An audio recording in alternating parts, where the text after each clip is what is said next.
Hello, my name is Chris. My name's Lily. My name is Celeste, and we want to thank you for watching this video. A special thanks to Dr. Lewis for letting us use his lab, as well as Dr. Heddingren for teaching us process controls. Okay, to set the scene of our experiment, I'm going to talk a little bit about reactors in industry, specifically with the hazards and the risks that are associated with them. If you don't have proper control of the reactor, specifically with the inlet flow rate, the outlet flow rate, and the temperature, you could get overpressure of your vessel and or runaway reaction, which could lead to the release of toxic chemicals, and that would be really bad for the people surrounding it and the environment. So our objective is to simulate a semi-batch reactor between vinegar and baking soda, and using a PI controller to control the concentration of CO2 at a certain set point. We will now walk you through our system. So our funnel is filled with vinegar, and we have a pipe that goes to our valve, and then we have another tube that goes into our actual reactor, and we have baking soda in excess inside of our reactor. So over here, our process is made up of three main components. First, the controller, the actuator, and the sensor.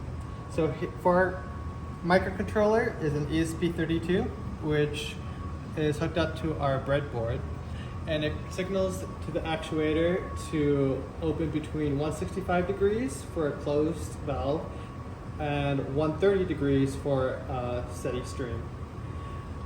And then over here, it's hooked up to an SCD40 CO2 sensor, which takes the concentration of CO2 in parts per million. Okay, so our PI controller is coded in Thani using MicroPython, and we're going to show you how this works. So I'm going to go ahead and start the code. And what's happening is that we're going to start with a set point of 700 ppm, which is the CO2 concentration in this lab. And after 20 seconds, it's going to increase to 3000 ppm. And the valve will open and the angle will change with a little bit of dead time to reach that 3000 ppm set point. So you can see our set point just changed, and our angle is already starting to open up more. And like I said, there's a dead time before we can see the change in CO2. We can see we're already starting to get a drip. Please note that in our experiment, before we have the system going, we have to prime the system, which just means we fill up the tubes with vinegar to ensure there are no air bubbles that can cause any error in our experimental data. And once the vinegar has reacted with the baking soda, we then remove that vinegar and baking soda from our reactor and replace it with new baking soda before our next experiment to ensure that we achieve the same reactions and the vinegar and the baking soda is in excess. Okay, so these are our results, and all of these different experiments were done with a tau I of 200 seconds. And you can see that our best control was done with the KC associated with the purple line and the green line.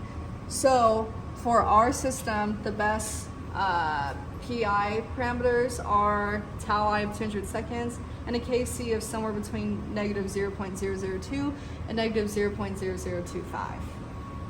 So in conclusion, we have successfully created a PI controller that controls the CO2 ppm level in our semi-batch reactor.